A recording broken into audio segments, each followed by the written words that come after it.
stop it for 1 second. How would you, as a nation, legislate to illegitimacy a legitimate trade of a people, the nomadic herdsmen? You cannot by law make illegitimate a legitimate trade of a people. Even though Southern governors had made it very clear that all Southern governors must pass the anti-open grazing law, Cross River has not.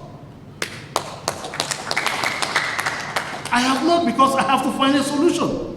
I cannot ask my herdsmen brothers, whether of North or Southern extraction, to shut down their trade, stay confined in a space, whether they have the pasture or not. It doesn't matter to me.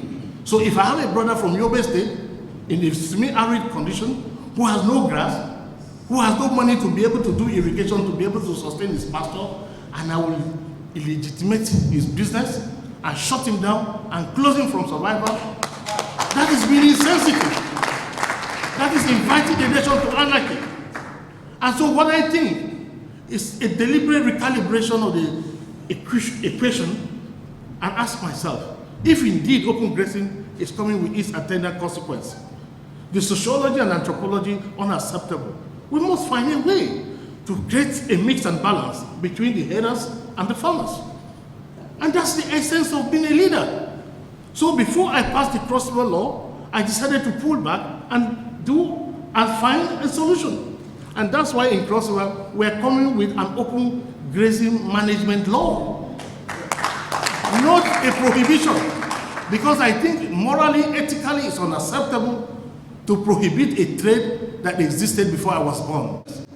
Unfortunately, because of the social imbalance, because of the associated pressure, because of demographic explosion, because of economic growth, most farmlands have been taken for development, infrastructural development. So there's a constriction. The 923,000 square kilometers of land of Nigeria is not going to expand. But development is expanding and taking out all the space. So you're bound to have pressure. It's our duty as government to find a solution. It takes somebody who is deep to cut into the deep. It takes somebody who has a magical eye to see the magic that a magician is performing. Because indeed, if we pass such a draconian law, and on the other side, they pass their own draconian law, and we pass another, gradually we're getting into war. But I'm a conformist. I belong to the Southern Governors Forum. So they say pass the law. I will pass the law. But by the time my law is out, you see that the law comes with concern for both parties. And so I don't believe in a sectional battle for supremacy. Oil is a thing of the past. It's fast going out of fashion. Solid mineral is the future. There are 13 essential elements, even under the American watch list. Solid mineral watch list that determines the future.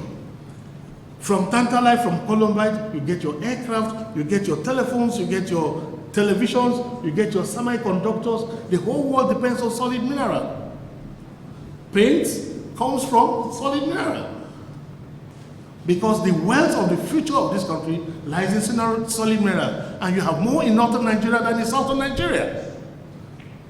So while it is your turn, please believe in the Zoroastrian theory, which says as you sit in the luxury of your table eating, please, that dog, that hungry dog that is wagging his tail, please offer it some food. Even if it turns back to bite you, the poison will be less. Yes.